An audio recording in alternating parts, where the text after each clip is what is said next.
स्वागत है आपका हमारे YouTube चैनल एसएससी टूल्स पर।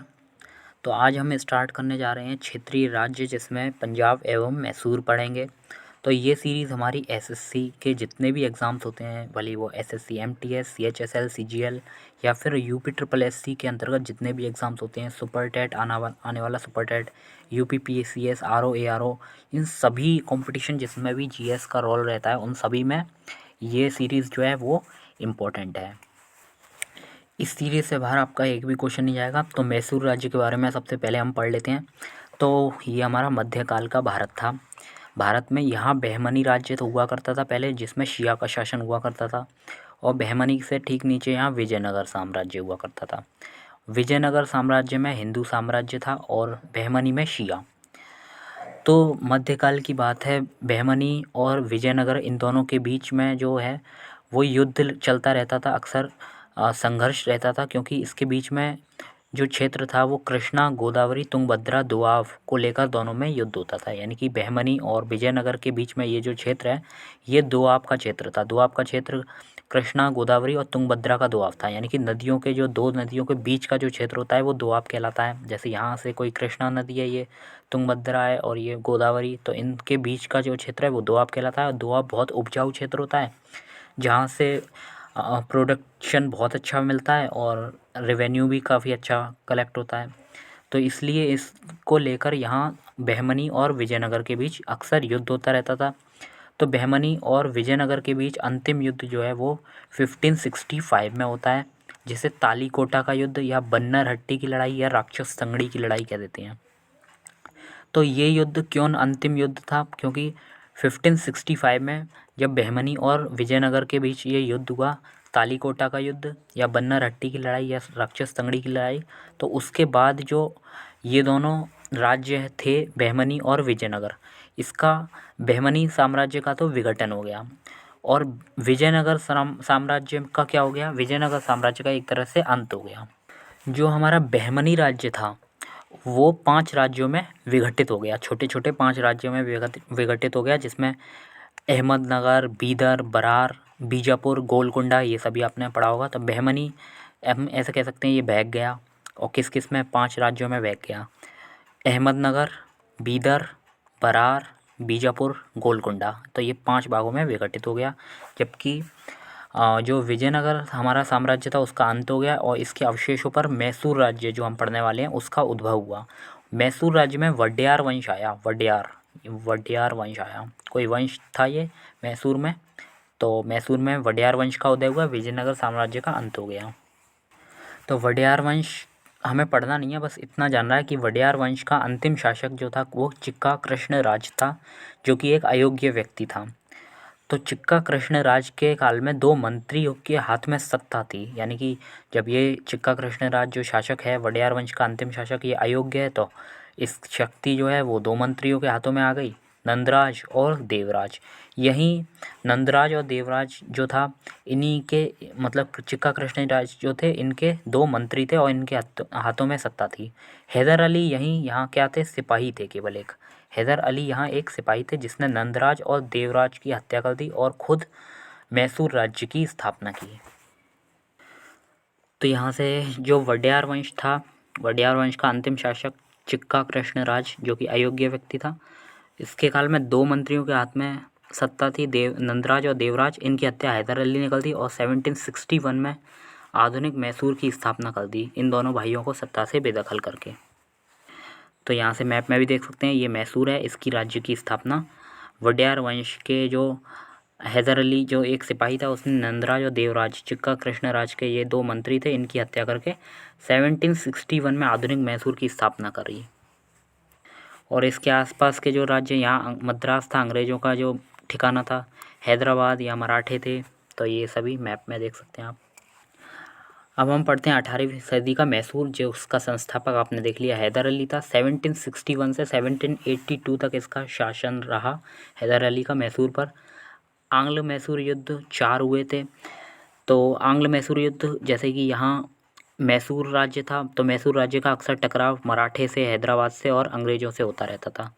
तो यहाँ अंग्रेज़ों के साथ जो हैदर अली या फिर जो भी मैसूर के शासक आए उनके साथ युद्ध हुआ तो उसको आंग्ल मैसूर युद्ध कहते हैं। तो ये 4 युद्ध हुए थे, जिसमें पहला आंग्ल मैसूर युद्ध 1767 से 69। हैदर अली 61 में बैठा और 67 में ही इसने आंग्ल मैसूर युद्ध किया।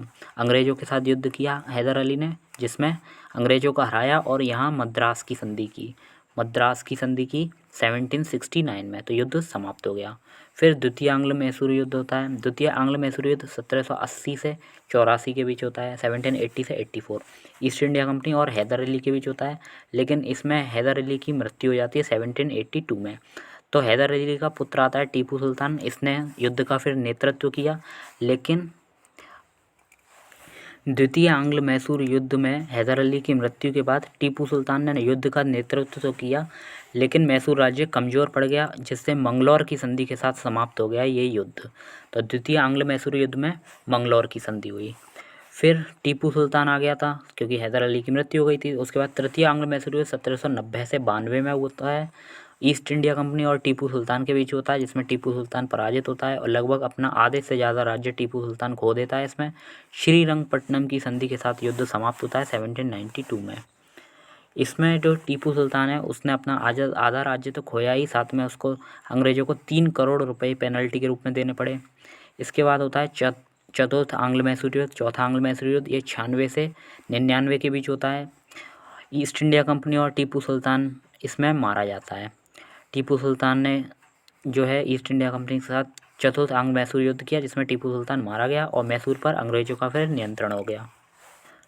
तो यहाँ हम देख सकते हैं हैदर अली 1761 में तो बैठा ही था गद्दी पर, मैसूर राज्य का संस्थापक था जो 1761 में आया, और लास्ट में टीपू सुल्तान 1799 तक रहा, इसमें मारा गया। यानी कि कहा जा सकता है 18वीं सदी में ही आया और 18वीं सदी में ही चला गया। जो मैसूर राज्य थी उसकी राजधानी श्रीरंगपट्टनम थी। तो मैसूर राज्य के बारे में दो जो शासक थे, हैदर अली और टीपू सुल्तान। तो इसके बारे में कुछ जानकारी है। जैसे हैदर अली ने 1755 में 1761 में तो इसने मैसूर राज्य की स्थापना की, गद्दी पर बैठा था। लेकिन इससे पहले भी ये योग्य व्यक्ति था। 1755 में ये डिंडीगुल एक जगह का नाम है साउथ में, तो वहाँ इसने मॉडर्न आर्सेनल मतलब आधुनिक शस्त्रागार, जहाँ शस्त्र रखे जाते हैं, तो उसकी स्थापना की थी। तो ये क्या दिखाता है, शासक बनने से पूर्व जो इसकी योग्यता का परिचय देता है। इसके अलावा टीपू सुल्तान के बारे में कुछ खास बातें, जो 1782 से 99 तक रहा था मैसूर का शासक। तो 18वीं सदी के योग्य शासकों में इसकी गिनती की जाती है। नए विचारों का प्रवर्तक था। मापतौल की इसने नई प्रणाली विकसित की थी। नया कैलेंडर सिस्टम चलाया था। सिक्का ढालने की नई प्रणाली भी विकसित की थी। इसके साथ ही फ्रांसीसी कंपनी में गहरी रुचि ली। फ्रांसीसी क्रांति 1789 में जो हुई थी, तो उसमें गहरी रुचि ली और जैकोबियन क्लब का सदस्य भी बना। तो जैकोबियन क्लब था, जो फ्रांसीसी क्रांति के जो लोग समर्थक थे तो वो जैकोबियन क्लब में शामिल हो जाते थे। तो टीपू सुल्तान भी जैकोबियन क्लब में शामिल हो गया, फ्रांसीसी क्रांति का समर्थक था। यूरोपियन कंपनी की तर्ज पर एक नई कंपनी बनाने की सोची थी इसने, और आधुनिक नौसेना बनाने का प्रयास किया था 1796 में। लेकिन क्या हुआ कि कभी बना नहीं पाया। नेवी, जो आधुनिक नौसेना यानी कि नेवी जो होती है, उसको बनाना चाहा लेकिन पूरा नहीं हो पाया, क्योंकि अंग्रेज़ों के साथ युद्ध में ही उलझा रहा अपनी पूरी ज़िंदगी भर। इसके अलावा भेड़ शेर वाला एक कथन होता है, जिसमें टीपू सुल्तान ने कहा था, भेड़ की तरह 100 दिन की ज़िंदगी से बढ़िया है शेर की तरह जियो लेकिन एक दिन जियो। तो ये जो उक्ति है वो भी टीपू सुल्तान की है। व्यापार को बढ़ावा देने के लिए अपने दूत भेजे थे बहुत देशों में, जिसमें ईरान, पेरू, चीन, फ्रांस, इन देशों में। पेरू उस समय म्यांमार को कहा जाता था। तो इन सब देशों में अपने दूत भी भेजे थे इसने। यानी कि कह देते हैं आज जो राजदूत सिस्टम चलता है ना, वो टीपू सुल्तान ने उस समय विकसित किया था। कट्टर धर्म का समर्थक था, परंतु अंग्रेज़ों के अनुसार ये कहा जाता है ये धर्मनिरपेक्ष व्यक्ति था, क्योंकि इसने श्रृंगेरी में माँ शारदा का एक मंदिर था, उसके लिए दान भी दिया था। तो ये इसके बारे में थोड़ा सा अपवाद है, पूरा सही से कुछ नहीं कहा जा सकता है। अब तीनों जो आंग्ल मैसूर युद्ध है उसको एक नज़र में देखें तो पहला आंग्ल मैसूर युद्ध 1767 से 69 के बीच में हुआ था, जिसमें मद्रास की संधि के साथ समाप्त हुआ था, टीपू सुल्तान की विजय हुई थी। दूसरा आंग्ल मैसूर युद्ध, सॉरी टीपू सुल्तान नहीं, हैदर अली की। दूसरा आंग्ल मैसूर युद्ध 1780 से 84 के बीच हुआ, जिसमें बीच में ही 82 में हैदर अली मारा गया था। टीपू सुल्तान फिर युद्ध का नेतृत्व करता है और मंगलौर की संधि के साथ युद्ध समाप्त हो जाता है। तो पहले में मद्रास की संधि, दूसरे में मंगलौर की संधि। तीसरा जो युद्ध है वो 1790 से 92 में हुआ, जिसमें टीपू सुल्तान हारा गया और आधे से राज्य खो दिया टीपू सुल्तान ने, और ये श्रीरंगपट्टनम की संधि के साथ युद्ध समाप्त होता है। चौथा युद्ध 1796 से 99 में हुआ, जिसमें टीपू सुल्तान मारा गया और मैसूर पर अंग्रेजों का नियंत्रण स्थापित हो जाता है। तो कुछ एक पॉइंट और है, यहाँ से देख लेते हैं। हैदर अली को पोर्टो नोवा के युद्ध में हराया था, तो किसने हराया था? आयरकूट ने। तो ऐसा समझ सकते हैं पहला युद्ध जो है वो हैदर अली ने जीता था, आंग्ल मैसूर युद्ध, जिसमें मद्रास की संधि हुई थी। फिर 1780 से 84 के बीच जो द्वितीय आंग्ल मैसूर युद्ध हुआ था, तो इसमें कह सकते हैं इसमें बीच में कहीं हैदर अली को पोर्टो नोवा का युद्ध बीच में कहीं हुआ होगा। तो पोर्टो नोवा के युद्ध में आयरकूट ने हैदर अली को कूट दिया था। उसके बाद टीपू की राजधानी श्रीरंगपट्टनम है, हम जानते ही हैं। और अभी हमने पढ़ा था आधुनिक पद्धति से दूतावास स्थापित किए थे। दूतावास मतलब राजदूत की जो प्रणाली थी, जो आज हम देखते हैं एम्बेसडर के रूप में आईएएस जो बाहर भारत के जो लोग हैं आईएएस के रूप में बाहर जाते हैं, अपने दूतावास में रहते हैं विभिन्न देशों में, तो वो उस समय टीपू सुल्तान ने विकसित किया था। उसके बाद टीपू ने 1780 में ब्रिटिश सेना को भी हराया था, पोलीपुर में हराया था। 1780 में टीपू सुल्तान ने ब्रिटिश सेना को कहाँ हराया था? पोलीपुर में। अब सिखों के बारे में थोड़ी सी नॉलेज है। रणजीत सिंह जो था वो सुकरचकिया मिसल का था और ये सिख राज्य का था। तो रणजीत सिंह जो था वो सुकरचकिया मिसल थी, यहाँ मिसल चलती थी, तो सुकरचकिया मिसल होगी कोई, तो उस मिसल से संबंधित था रणजीत सिंह। सुकरचकिया मिसल से संबंधित था। रणजीत सिंह की राजधानी थी जो, तो रणजीत सिंह के राज्य की जो राजधानी थी वो लाहौर थी। कोहिनूर हीरा इसने शाह शुजा से प्राप्त किया था रणजीत सिंह ने। इसका उत्तराधिकारी खड़क सिंह था और अंतिम जो शासक था लाहौर का, तो वो 1893 में दिलीप सिंह था, जिसकी 1893 में पेरिस में निधन हो गया था। तो दिलीप सिंह का 1893 में पेरिस में निधन हो गया था। दिलीप सिंह अंतिम शासक था लाहौर का। पहला रणजीत सिंह, खड़क सिंह, अंतिम दिलीप सिंह। 1893 में पेरिस में निधन हो गया था। कोहिनूर हीरा रणजीत सिंह ने शाह शुजा से प्राप्त किया था। अब कुछ युद्ध हैं, ये हम पिछले वीडियो में वैसे तो देख चुके हैं, लेकिन ये अभी भी थोड़ा सा रिवाइज कर लेते हैं। चिलियावाला का युद्ध है वो डलहौजी विरुद्ध सिख ने लड़ा था, सिखों ने, क्योंकि ये सिख की बात चल रही है तो इसलिए यहाँ बता दिया। सिखों ने डलहौजी के विरुद्ध एक युद्ध लड़ा था जिसे चिलियावाला का युद्ध कहते हैं। खुर्दा का युद्ध जो है निजाम विरुद्ध मराठों ने लड़ा था। मराठे जो थे वो तो आपको पता ही है, और निजाम जो होता था वो हैदराबाद का शासक को निजाम कहते थे का हमारे। तो मराठे और जो हैदराबाद का निजाम था इनके बीच में खुर्दा का युद्ध होता था। उसके बाद लास्ट पॉइंट, पंजाब विलय के बाद, जब पंजाब का विलय हो गया, ईस्ट इंडिया कंपनी यानी कि अंग्रेज़ों ने विलय कर लिया इसका अंग्रेजी भारत में, तब पंजाब पर शासन के लिए 3 सदस्यीय एक परिषद बनी थी, जिसके सदस्य हेनरी लॉरेंस अध्यक्ष थे, फिर जॉन लॉरेंस थे और तीसरे ग्रेविल मानसेल थे। तो 3 हेनरी लॉरेंस, जॉन लॉरेंस और ग्रेविल मानसेल। तो हेनरी लॉरेंस जो थे वो अध्यक्ष थे। ये 3 सदस्यीय जो परिषद बनी थी पंजाब पर शासन के लिए इसके। अब हम क्वेश्चंस की ओर आ जाते हैं। तो रणजीत सिंह के राज्य में क्या सम्मिलित था? श्रीनगर जो आज जम्मू कश्मीर में है वो उस समय रणजीत सिंह के राज्य में सम्मिलित था, श्रीनगर।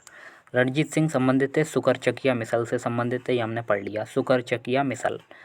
महाराजा रणजीत सिंह के राज्य की राजधानी लाहौर थी। रणजीत सिंह ने सुप्रसिद्ध कोहिनूर हीरा किससे प्राप्त किया था? शाह शुजा से प्राप्त किया था। रणजीत सिंह का एक कथन है, रणजीत सिंह की एक आँख फूट गई थी तो खराब हो गई थी, तो ईश्वर की इच्छा थी कि मैं सब धर्मों को एक निगाह से देखूं, इसलिए उसने दूसरी आँख की रोशनी ले ली। यह कथन किसका था? महाराजा रणजीत सिंह का था ये कथन। रणजीत सिंह के उत्तराधिकारी खड़क सिंह थे और सिख राज्य का अंतिम राजा दिलीप सिंह था। दिलीप सिंह की मृत्यु जो है वो 1893 में पेरिस में निधन हो गया था इसका, तो इसके बारे में ये कथन सही है। यहाँ का सही कथन पहचानना था, तो ये कथन सही है। पंजाब के विलय के पश्चात पंजाब पर शासन के लिए 3 सदस्यीय जो परिषद बनी थी, तो उसके सदस्य कौन थे? हेनरी लॉरेंस, जॉन लॉरेंस और चार्ल्स ग्रेविल मानसेल। तो हेनरी लॉरेंस इसके अध्यक्ष थे। प्रथम आंग्ल मैसूर युद्ध 1766 से या 69 तक हुआ था, जिसमें हैदर अली की विजय हुई थी और मद्रास की संधि के साथ युद्ध समाप्त हुआ था। ब्रिटिश जनरल जिसने हैदर अली को पोर्टो नोवा के युद्ध में हराया था, तो आयरकूट ने हैदर अली को कूटा था पोर्टो नोवा के युद्ध में, ऐसा समझ सकते हैं। टीपू सुल्तान ने अपनी राजधानी बनाई थी श्रीरंगपट्टनम में। वह भारतीय शासक जिसने विदेशों में आधुनिक पद्धति से दूतावास स्थापित किए थे। आधुनिक पद्धति से जो दूतावास स्थापित किए थे वो टीपू सुल्तान ने किए थे। टीपू सुल्तान ने ब्रिटिश सेना को 1780 में हराया था, पोलीपुर में हराया था। आगे अंग्रेजों ने श्रीरंगपट्टनम की संधि की थी टीपू सुल्तान के साथ तीसरे आंग्ल मैसूर युद्ध में। प्रथम में तो हुई थी मद्रास की संधि, दूसरे में मंगलौर की संधि और तीसरे में श्रीरंगपट्टनम की संधि हुई थी। टीपू सुल्तान अंग्रेजों के साथ युद्ध में 1799 में चतुर्थ आंग्ल मैसूर युद्ध में मारे गए थे। इसके बाद चारों आंग्ल मैसूर युद्ध का वर्णन यहाँ किया गया है। तो प्रथम आंग्ल मैसूर युद्ध 1767 से 69 हैदर अली विजय हुआ था और जो ये युद्ध है वो मद्रास की संधि के साथ समाप्त हुआ था। मद्रास की संधि हुई थी प्रथम आंग्ल मैसूर युद्ध में 67 से 69, हैदर अली विजय हुआ था। द्वितीय आंग्ल मैसूर युद्ध 1780 से 84 अनिर्णायक रहा था, मंगलौर की संधि के साथ समाप्त हुआ। तृतीय आंग्ल मैसूर युद्ध 1790 से 92 में हुआ था। टीपू सुल्तान युद्ध में पराजित हुआ और अपना भूभाग अंग्रेजों को दे दिया आधे से ज़्यादा, और श्रीरंगपट्टनम की संधि के साथ युद्ध समाप्त होता है। और चतुर्थ आंग्ल मैसूर युद्ध जो है वो 1796 से 99 में हुआ था, जिसमें टीपू सुल्तान पराजित हुआ और युद्ध के मध्य दिवंगत हुआ, यानी कि मर गया। अब क्वेश्चन है एक, बेगम समरू एक थी, उनकी एक अति प्रसिद्ध चर्च का निर्माण इन्होंने कहाँ करवाया था? सरघना में करवाया था। सरघना एक जगह का नाम है, सरघना याद रख लेना। सरघना में बेगम समरू ने एक चर्च का निर्माण कराया था। आगे नेक्स्ट है, सही कथन छांटना है। तो ये सभी सही कथन है कि महाराजा रणजीत सिंह ने लाहौर में तोपों के निर्माण के लिए आधुनिक ढलाई खाने स्थापित किए थे। रणजीत सिंह जो था सिख राज्य का था और इसमें सिख राज्य की राजधानी लाहौर थी। लाहौर में तोपों के निर्माण के लिए आधुनिक ढलाई खाने स्थापित किए थे रणजीत सिंह ने। आमेर में राजा जयसिंह था, सवाई जयसिंह, तो इसने यूक्लिड के रेखागणित के तत्वों का संस्कृत में अनुवाद कराया था। नेक्स्ट, मैसूर में टीपू सुल्तान ने श्रृंगेरी में माँ शारदा या देवी शारदा की मूर्ति के लिए निर्माण के लिए धन दिया था, ये बात सही है। नेक्स्ट, प्लासी के युद्ध में सिराजुद्दौला की पराजय के लिए मीर जाफर ने अंग्रेजों से मिलकर षड्यंत्र रचा था, ये बात भी सही है, हम पढ़ चुके हैं। प्लासी के युद्ध में मीर जाफर ने सिराजुद्दौला को धोखा दिया था, तो ये हम कल यानी कि इससे पहले वाले वीडियो में हमने पढ़ा था ये। तो यहाँ आज का सेशन कंप्लीट होता है दोस्तों। पूरा सेशन आप कंप्लीट कीजिएगा, आपको बहुत फ़ायदा मिलेगा। अब मिलेंगे नेक्स्ट वीडियो में, तब तक के लिए बाय, टेक केयर।